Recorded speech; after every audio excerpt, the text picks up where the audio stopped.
Hello. What I'm recording right now is a horoscope video based on the astrology of the eclipse, summer eclipse that we're about to have, because that seems to me like the big news that we're heading into this time of year. And it's an interesting occurrence because not only is it a solar eclipse, but it's a solar eclipse on the day of the summer solstice. So that's a particularly powerful moment as the summer solstice represents a peak of the daylight, a peak of the sun, and then the sun is being eclipsed at the very point that it is having a peak. Um, and to make matters more intense, it's also being squared by Mars. Um, I'm recording this video in such a way where I can pull up my astrology program here. And this is, here you have the sun, if we back it up a little bit here.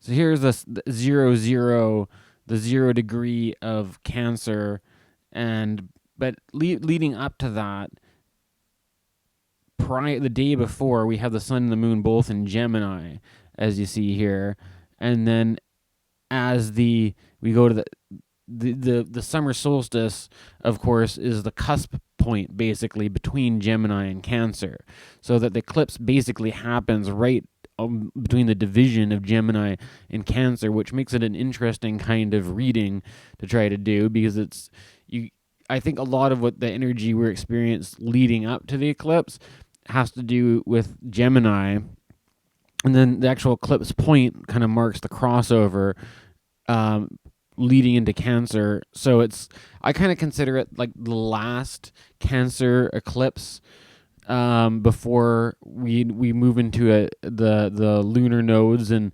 Sagittarius and Gemini. But the north node is in Gemini, and the actual conjunction between the sun and moon is happening at the 0 degree here. But so you get a bit of both, though, right? And I think you can see it as a movement into Cancer, and also a movement from the nodes being in Cancer going the other direction into Gemini, right? Oh, as I record this, hi, Serena likes my photo that I was advertising doing this very topic of the solar eclipse here on Instagram. It's distracting to be doing this on an iPad for these damn notifications come up when I try to record a video.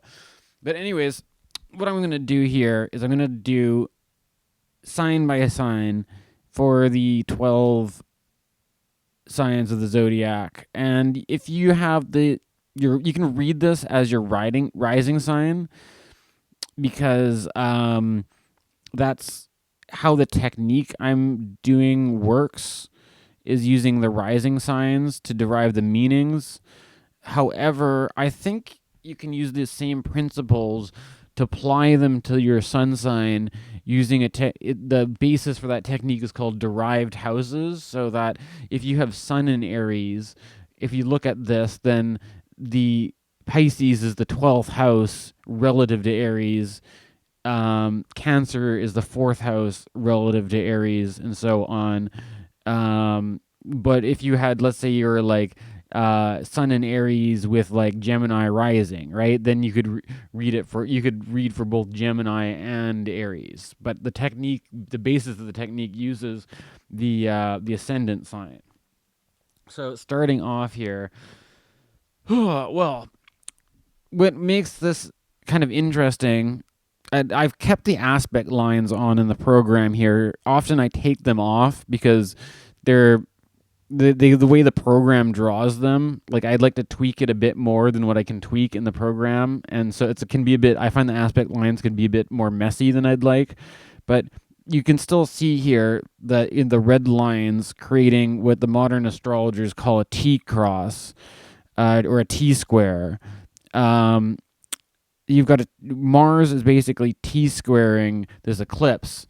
Now, all of a sudden, I'm doing sloppy astrology because the screen that I have up here shows Cancer, right, as the at the 0 degree of Cancer, and that's technically not in sign, right? That would actually be, to be more exact though, if you wind it back here to June 20th, June 19th or whatever, like this is the lead up. You've got Mars casting its ray to the south node, or the north node, I mean, the square between Mars and the sun, the square between the moon is getting in on it.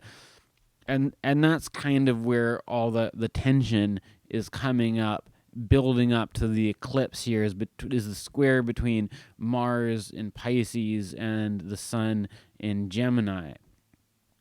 Now, I find doing horoscopes, even though I think horoscopes sometimes get a bad reputation, I find doing it interesting work to do, because the meaning of what astrology actually means is all relative to each person's individual situation.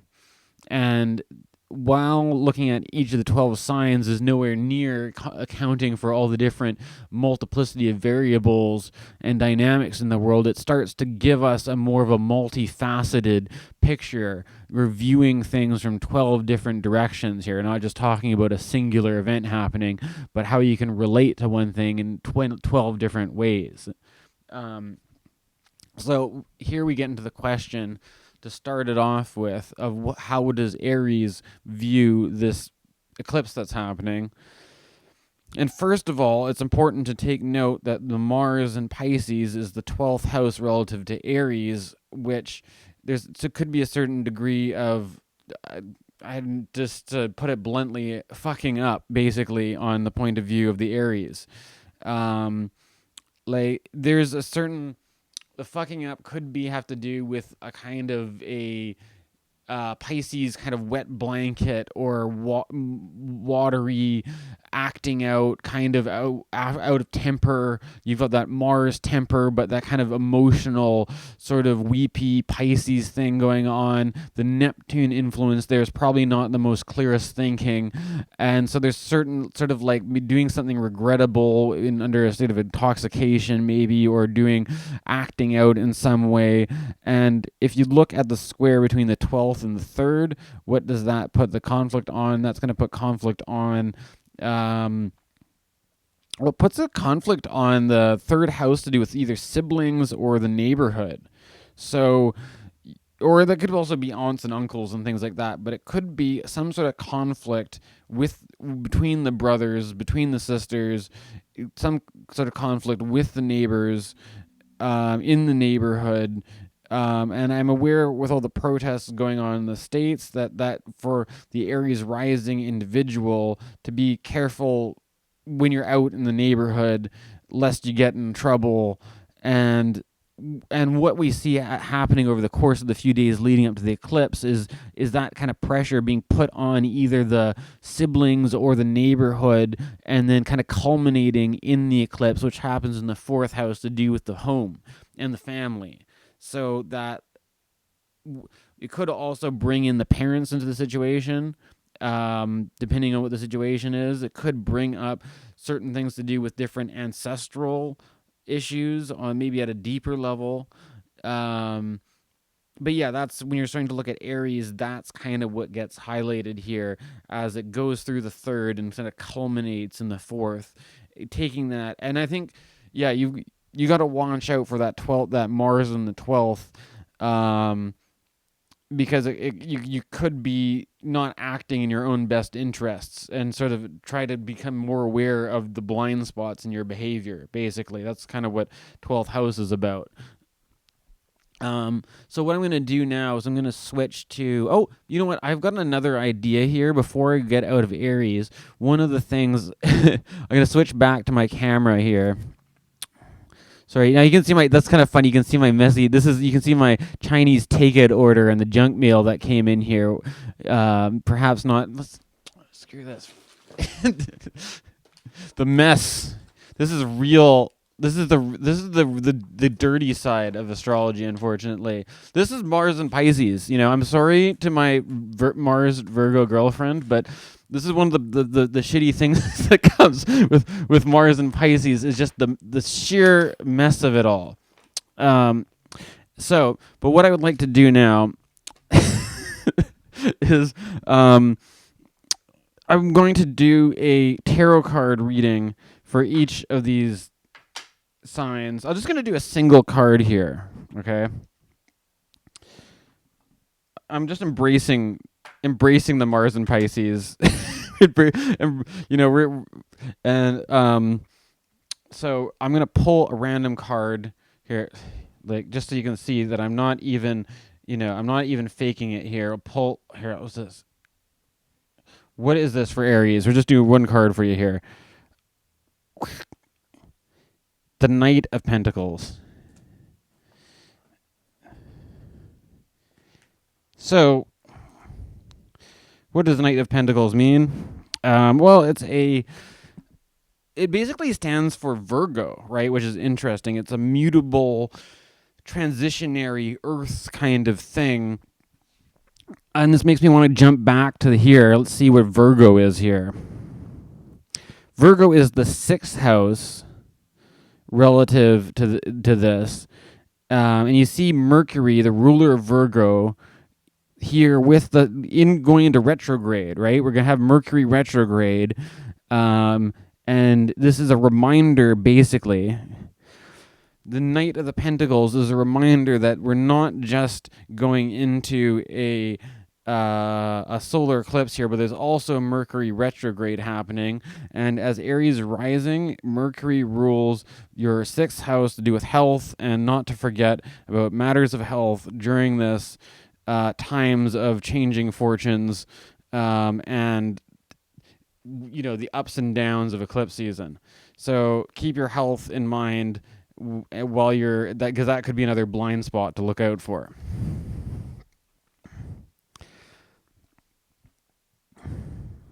Okay.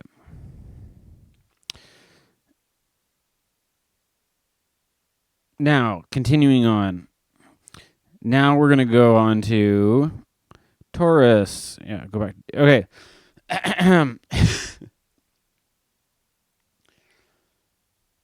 Taurus. So what's going on, Taurus? You've got the solar eclipse kind of culminates in Cancer. But if we back it up here, what do we see? 2nd house, bases loaded. 2nd house, Gemini. There's something to do with finances, your wealth or your belongings or something. And where is the square coming from? Coming from the 11th.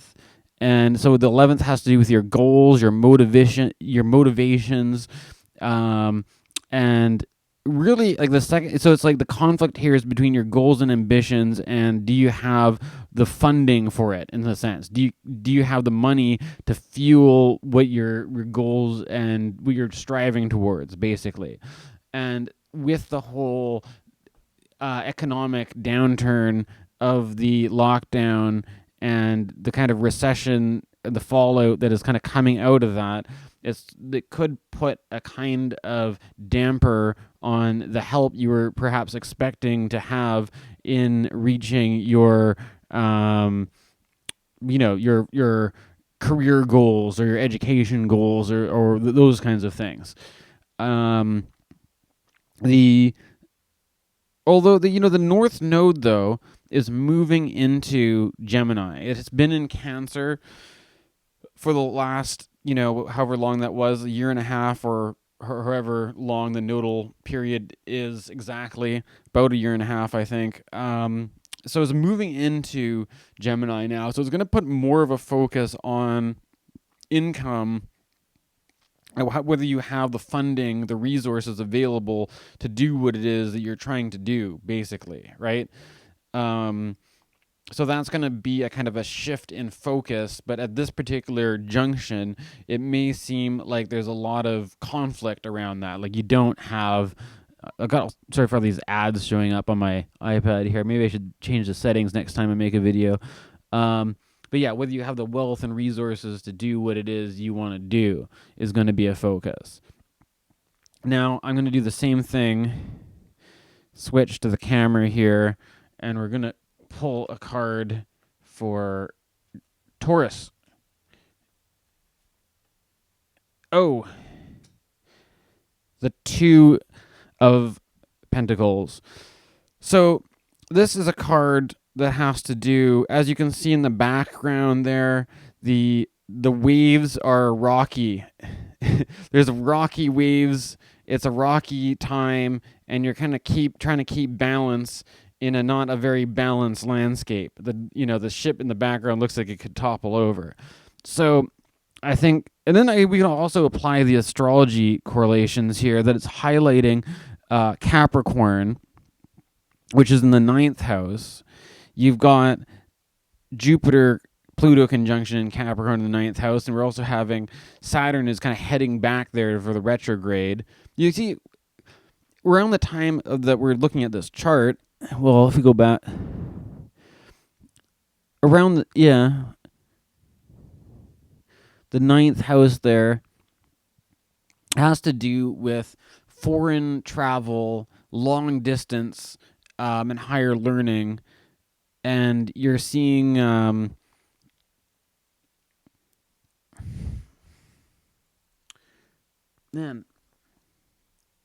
it's one thing is it's in a sextile to that Mars there, right? I'm basically doing this to keep myself on my toes, and so I'm not just doing pre-formulated stuff here. And I'm kind of confusing myself by trying to, but this is the part of the point, is to bring in a good level of confusion here. But it's a perfect sextile actually between Jupiter and Mars, which is interesting.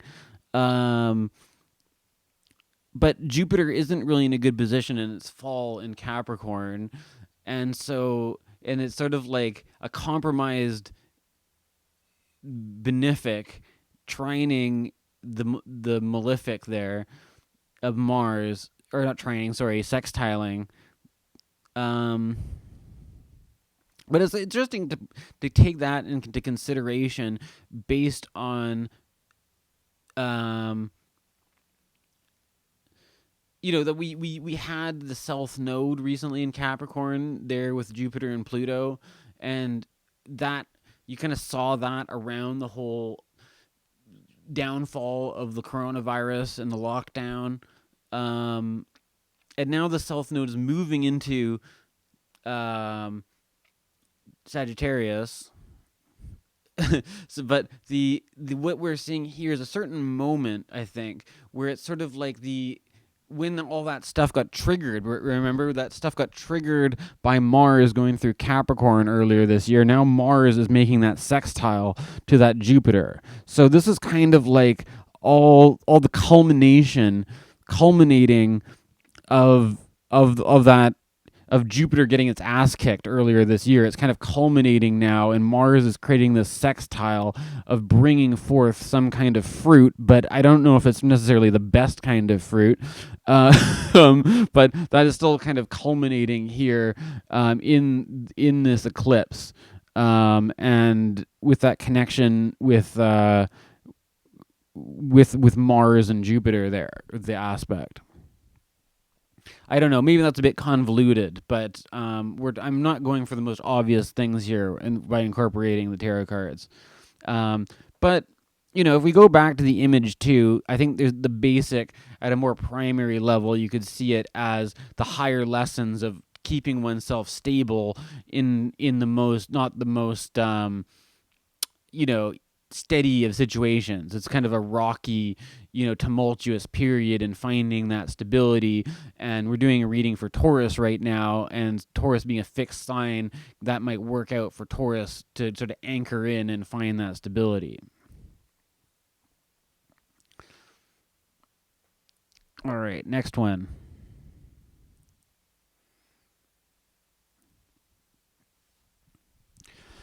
Okay, so Gemini. You've got Mars and Pisces in your 10th house, which has to do with your career. And that's squaring the first house. So there's some sort of, like, Mars could be kind of a push. It could be a bit of a kick in the ass around work or something like that, trying to, like, I don't know, or could be jobs that are demanding more physical, martial, muscle power. And the square, there's some sort of demand there of having that Mars and Pisces in the 10th house. And if you're a person that has Sun and Gemini or Gemini ascendant, it could be feeling like that Mars is kind of making a demand on you right now, and it's sort of like the kind of a question of like, do you have what it takes to meet the demand that this Mars 10th house influence is showing. And I mean, there's some could have been another thing to consider with Mars 10th house is that the demand could also pose a kind of a potential danger. There could be, for example, keeping in mind the coronavirus thing, it could be a risk of infection at the workplace, depending on what kind of work you're doing, how your exposure to the public. If you're in the States and there are all these protests going on, what is the question of what's your work in relation to the protests? Are you getting put? Is something that you do for work relating to law enforcement or keeping the peace or providing, support for people in some way, and is that getting aggravated right now by the protest situation in one way or another, depending on what your specific role is in all this, right? So that's something to look at. And so that's all the kind of the pressure leading up to this. And ultimately, I think, too, is that it culminates in this... culminates in the eclipse actually kind of happening, moving into Cancer, and that has something to do with your finances, so your kind of relationship to the work you're doing right now and your financial situation relating to work are all things that are going to be highlighted around this period of time. And so, yeah, so it's important to kind of look out for the role that money and your finances are playing in all this. This would have been highlighted over the past couple of years with the North Node going through the second house, and now it's moving into the first house. So it's kind of like the last kind of time, the last eclipse that's really going to be highlighting the issue of money and resources, and then it moves more into kind of defining your own personal character or whatever. It's less about what's supporting you and more about your own personal agency moving into this next period. So I'm going to go and look. We're going to do the same thing here. I'm going to shuffle. Let's just pull one out here for Gemini. What's Gemini coming up? The Chariot. Ooh, Gemini, you got the Chariot. Okay, that's a good one, Gemini. Here's the first one I've done. We've got a trump card, or maybe I shouldn't use the T word, and we'll talk about the major arcana. I often take the Chariot as the guy is mastering the animal urges represented by the sphinxes. Not only the animal urges, but the sort of the attraction, the aversion, the samsaric realms he's working with them and utilizing their power to move forward in the Chariot. Although the Rider-Waite Smith, it kind of looks like he's kind of in a little booth or something, but it's a good position to be in. And I think that it's a situation, even though the situation can be challenging, it sort of there's a certain mastery of it. Like you've got the situation under your reins, even if it does pose its challenges. So that's an encouraging one for Gemini there. I'm just going to take a break and rest my throat for a bit and continue recording. And I guess I'll edit this together after I'm done.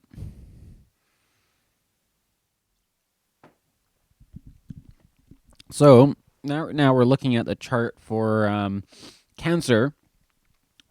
Now, Cancer, you've got an interesting situation here because Mars is in the 9th house relative to Cancer. 9th house has to do with spiritual lessons, higher learning, traveling abroad, things like that. Now, since the whole world seems to be under lockdown, I'm not really expecting it to be having to do with traveling abroad. That maybe... Well, who knows, right? Well, leading up to this, let's just put it back a day here. You see, what's getting squared by this Mars in the ninth is Sun, Moon, Gemini, 12th house. And as we mentioned when I was doing the video for Aries, that the 12th house has to do something generally with screwing up. Just like to modify my language so that it's not quite so harsh. But you'll probably be getting in trouble in some way. And the basic principle here is that the 12th house is kind of can be a psychological blind spot. If you want to get into a more psychological reading of it. Traditionally, it had to do with prisons and hospitals and things like that. So, I mean, you could be a mundane reading if you're the kind of person. I don't know. Like, let's just say, if you're the kind of person who might be running the risk of being imprisoned for whatever reason, who knows why? There's lots of protests and things like that going on these days. But that's something you might want to look out for. Is that there could be some sort of the square here. You could be trying to fight for some sort of like romantic higher ideal and kind of self-sacrifice. That's the self-sacrificial nature of Pisces with Mars and Neptune there. You could have, in a kind of a fit of starry-eyed idealism, you could kind of wind up in getting yourself in trouble, get some 12th house stuff coming up, right? But I think, though, there's also, it's an opportunity if you want to take the higher manifestation of these kinds of things. The pressure leading up to the eclipse could be potentially illuminating into your kind of areas of blind spots, or as the Jungians would say, shadow work, looking at areas where you may have messed up, gotten in trouble and stuff like that, and becoming kind of more aware of what it is that gets you in trouble, what it is that your problem areas are, so that you can be more conscious about that and ultimately be in support of serving the higher truth or the higher good or whatever, and not just kind of like, derailing yourself or whatever.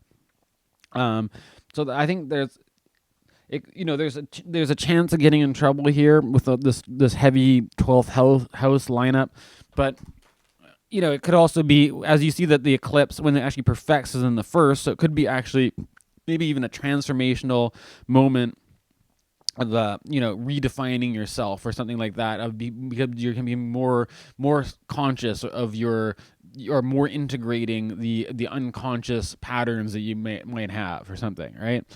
And that's me as I'm a Sagittarian kind of guy. I try to look for the optimistic things in dark times. So I'm putting an optimistic spin on things here. Okay. So I've got a throat lozenge in my mouth. I don't know how much that's going to be picked up on the microphone, but you're just going to deal with it. Sorry. This is probably not the most professional video that you've ever seen on Astrology Horoscopes, but I'm just doing my best right now. Hopefully it's not too... speaking of which, my unprofessional messy table we're going to be looking at here. So, okay. We're going to pull a card now for Cancer. Okay.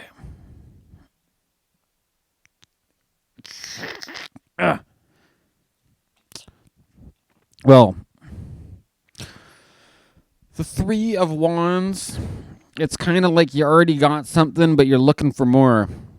It's something that I've been dealing with these days of, how much the kind of personal ambitions and is this guy just looking for trouble by looking for that fourth wand? Is he barking up the wrong tree, or is he is it excessive, or is it just is it taking the next step on the path you got to take, kind of thing, right? And this is, I don't know, should I even be going through the trouble of looking at the astrological dynamics? Because that's an Aries card, basically. So with Cancer, it brings attention to something to do with Aries. Aries, as we see, would be the 10th house relative to Cancer. So yeah, I don't know. Again, something to do with career, to do with work, especially with the lockdown. I mean, there could be certain motivations to make some gains in terms of career, to get some more security during these uncertain times or something. Um, but or your motivations could be being kind of funneled into. Could be like if you're fighting for a cause with activism or something like that. Maybe that your focus is less on work and more towards that direction, even, right? And because you see the ruler of the 10th there in the 9th house, Pisces, and it could that could be kind of like that starry-eyed idealism of like fighting for a cause with that Mars and Pisces. That could be something to do with it. All right. I'm going to keep going here. Leo. Now, this one is kind of a troubling one, I have to say, because the actual perfection or the actual eclipse here is happening with Mars in the 8th here. I mean, it has to do with loss, right? And the 11th house has to do with your support in terms of, reaching your goals and ambitions and your networks and your support networks and things like that. And there's something's happening here where your support is having a toll taken on it. It's kind of getting worn down.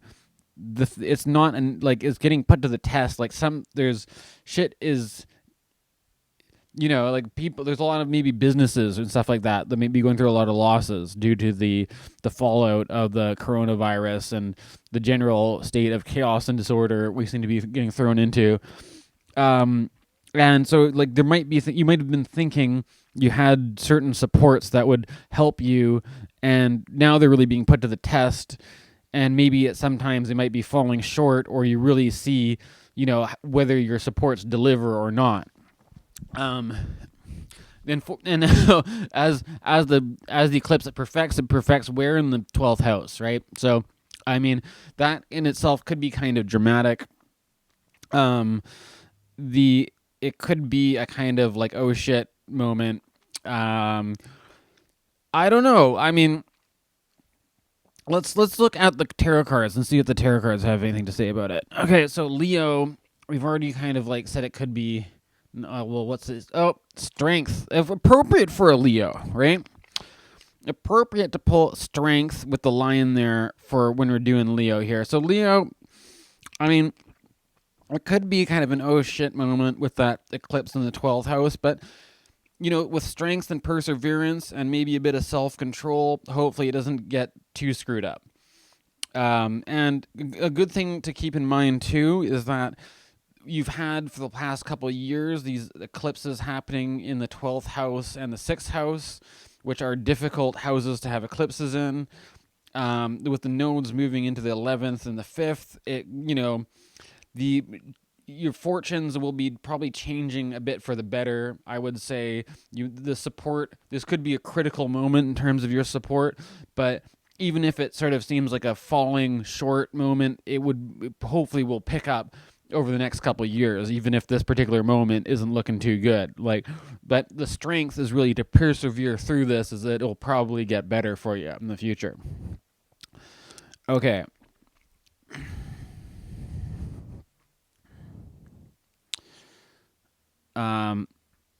Let's do Virgo. Now, now you see that Mars in Pisces is the 7th house to Virgo. So I'm thinking, it could be some conflicts in relationships coming up with that. But Mars, the 7th house also has to do with, it has to do with partnerships, relationships. It also has to do with enemies, right? And what I'm thinking is that this could highlight a certain kind of, oppositionalism, conflict, disagreement, and the fact that leading up to the eclipse here, the sun is in the 10th house. It's sort of, and that's where the primary tension is happening between the 7th house and the 10th house. It's sort of like, could be a public dispute. I have to admit, like, I'm kind of influenced by something that my mother is being involved in. That apparently there's a big public dispute.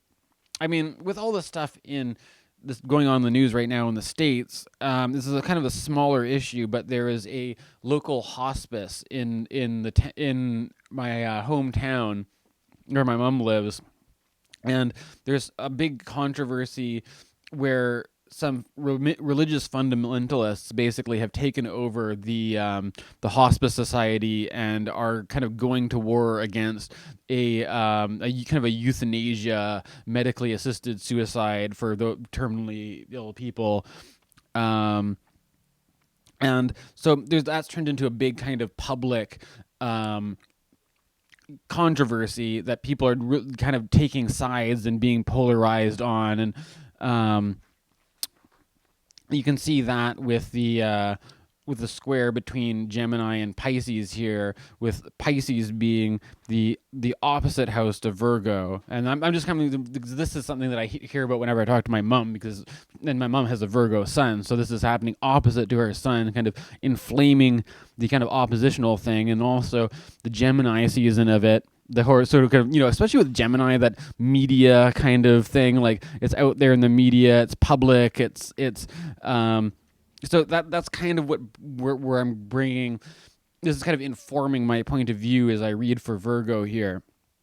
As the eclipse perfects, it perfects in the 11th house of Cancer, and so that is, rather than the other side of the oppositions and the conflicts, is who do you have on your side? Who are you teaming up with and stuff like that? And it could represent a critical moment within the allies, within the support over a certain issue. And I think though it's also sort of is like the last eclipse in Cancer for a while, and we're moving more into the Gemini Sag eclipse in the next couple of years. So it's sort of like consolidating maybe something around your connection with the community, or your own political, or the people you connect with as your kind of alliance or your support network, or that kind of stuff. I'm gonna do a card now for Virgo here.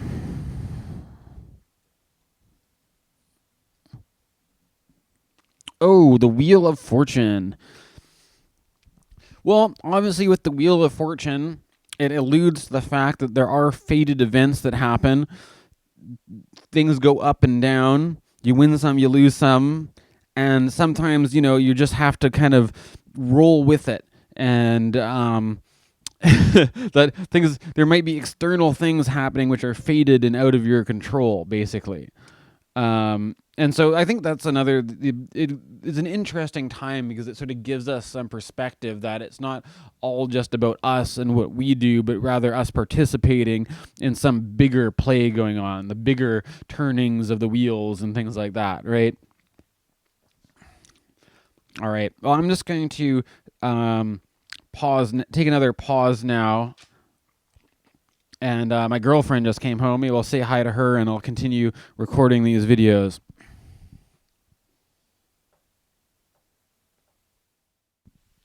Okay, Libra.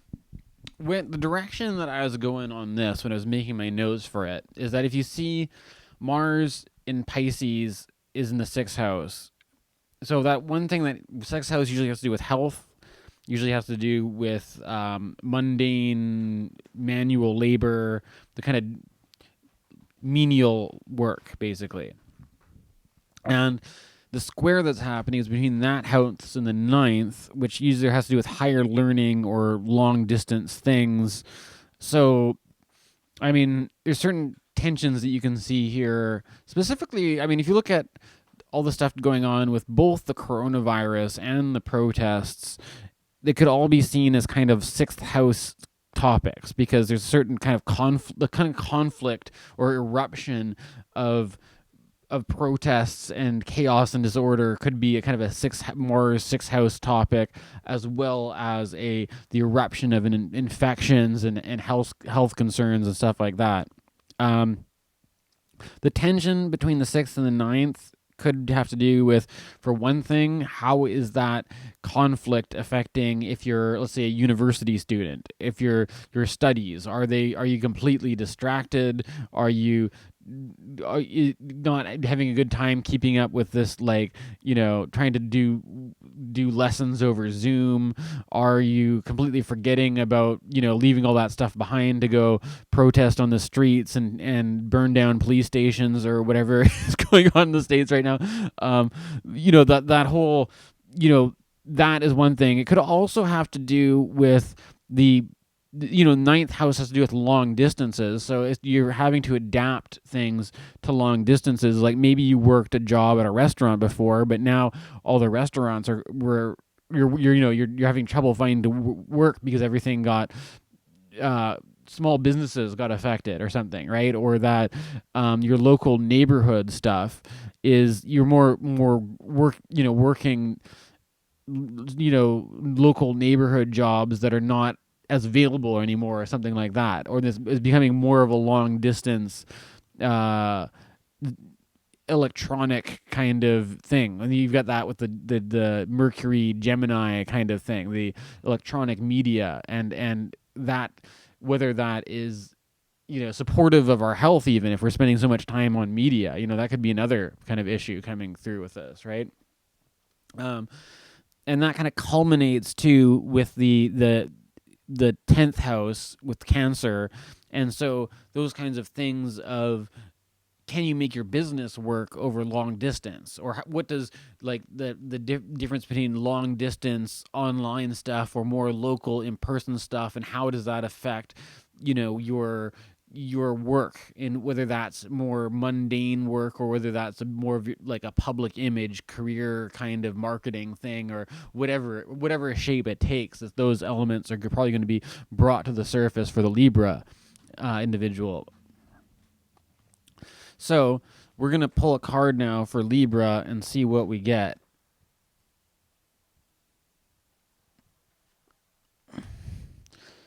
The Page of Pentacles. Well, I mean, that's a kind of a promising one. The Page of Pentacles here could have something to do with a promising opportunity coming out of all this, that maybe in the midst of all the disruption, there might actually be some kind of a new opportunity coming through in terms of work. That's how I would read it, just basically. Okay.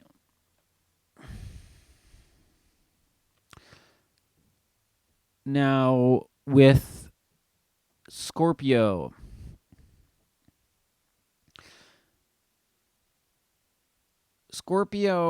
leading up to the eclipse, you're having all this stuff getting squared here in between the 5th house and the 8th house. The 8th house has to do with your shared finances, your kind of agreements, whether that's a financial arrangements around even maybe living circumstances, shared finances, wealth, debts, owing money to people who you've got like agreements worked out with, that kind of thing.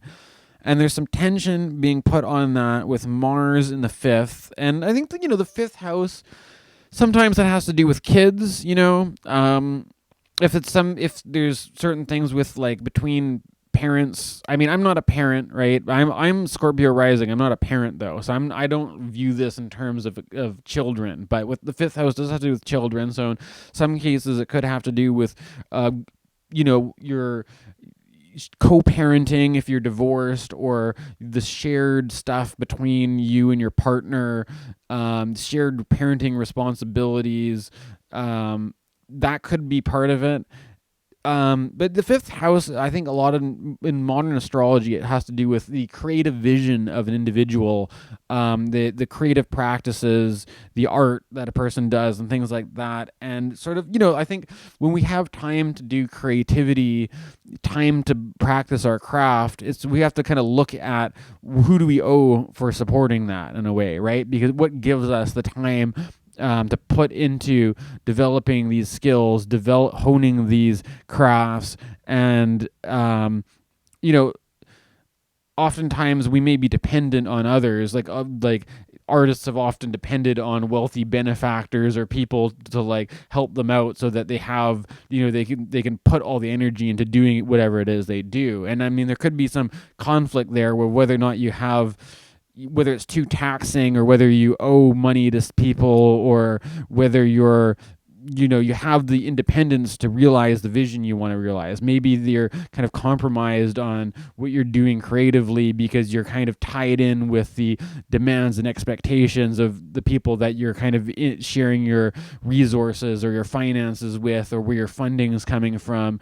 These are all kind of things that might come up with the Scorpio rising individual.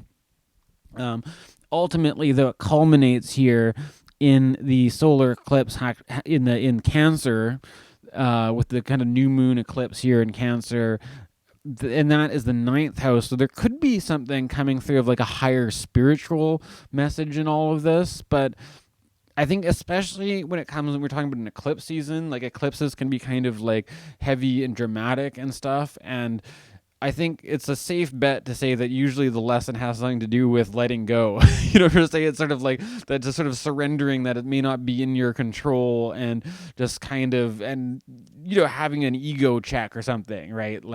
That's often, I find that it might have something to do with this.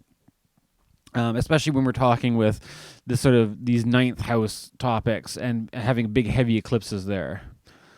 I'm going to pull a card now for Scorpio rising, which will be interesting because this is like, I'm a Scorpio rising. I know a lot of Scorpios, a lot of say, oh shit. So, what does it say about this one anyways? I know as a Scorpio rising that this is a kind of a Libra card. And it has to do with the 12th house here. I think there's a kind of thing here about the justice being blind in a way, and it's like not wanting to take sides. We've got the 2 swords, and yeah, there's a lot of intense kind of polarized, like conflicting dynamics going on, and I don't mean to. I mean, with this kind of stuff, when it comes to politics, I'm pretty easily, falling into one side more than the other. Okay, I tend to be kind of politically opinionated, but maybe this is something to be like, to sort of take a step back from jumping into political tirades or something like that, and that it might be a bit like feeling like wearing the blindfold, though, because you kind of have to, in a way, you have to play dumb for the sake of giving somebody the benefit of the doubt in a way, right? That, like innocent till proven guilty, or that kind of thing. This is not the most woke card, unfortunately. This is more of like everything's all equal and fair until you take off the blindfold and you actually see the inequalities that are there. And so that could be another side of it, that if you're coming at it on the other side of looking at things, like, why should I be outraged? I thought we already had equality or something. It could be a kind of a blind equality coming through with this card. And these are kind of things that we might have as Scorpios. We might have bigger insights around with the culmination of the eclipse here.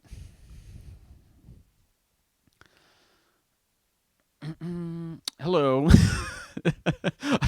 I'm just kind of fiddling around with this. Okay.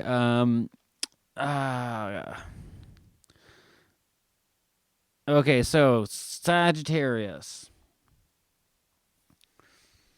If you look at Mars here, Mars is in the 4th house of Pisces relative to Sagittarius.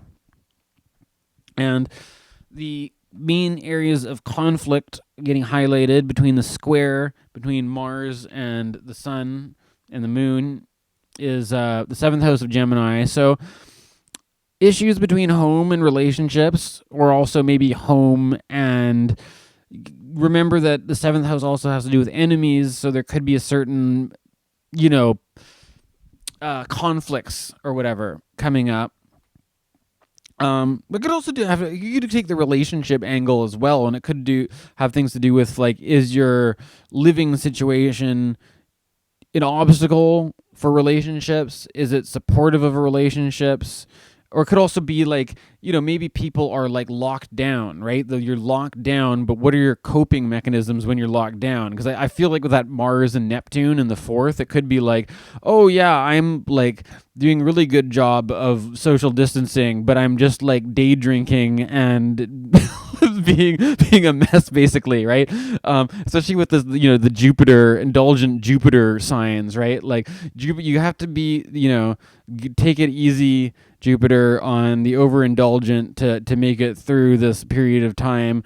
And I mean, Jupiter also likes to think that they're the one that has all the right answers, and Sagittarius, that's a kind of a Sagittarius cliche maybe, but sometimes as a Sagittarian kind of person, I get a bit of flack for being a bit too opinionated or arrogant in my own personal truth, and without seeing the truth of the other. So these are things that might be sources of conflict, whether you're in relationship or not. I mean, I imagine there might be a lot of people might be, venting their frustrations by being opinionated on the internet or something like that, and that could be this kind of like, I'm not taking proper self-care, so I'm just spewing a bunch of toxic shit in oppositional things on the internet. And that seventh house could be like a focus on enemies as much as it is, and making, getting into clashes as much as is a relational thing, maybe, right?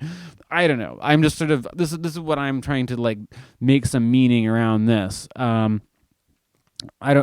If you can let me know if I'm anywhere near the mark or not. The actual eclipse, though, is happening in the 8th house, so there's something here about it comes together in the 8th house, so there's some kind of a loss that comes as well. So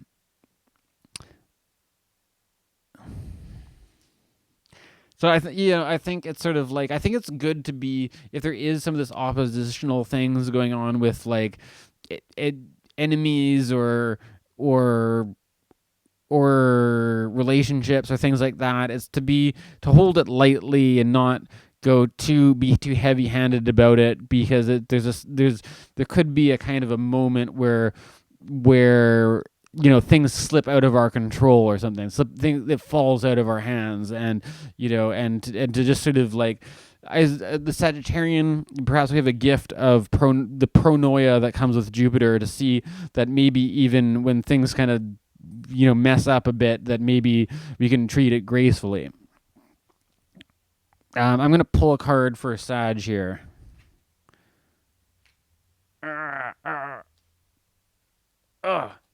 King of Cups. So King of Cups is it's a Scorpio card, actually. But I mean, it has to do with the water signs. So I think water in general with King of the Cups is significant for this eclipse, which is the last big eclipse in Cancer for a while, and it highlights sort of the themes of emotional maturity and this guy's riding out the stormy waters with a sense of poise and dignity, rather than losing his cool. And I think that's a good, lesson here. To just, the king is it's an emotional maturity moment, I think, for Sagittarius.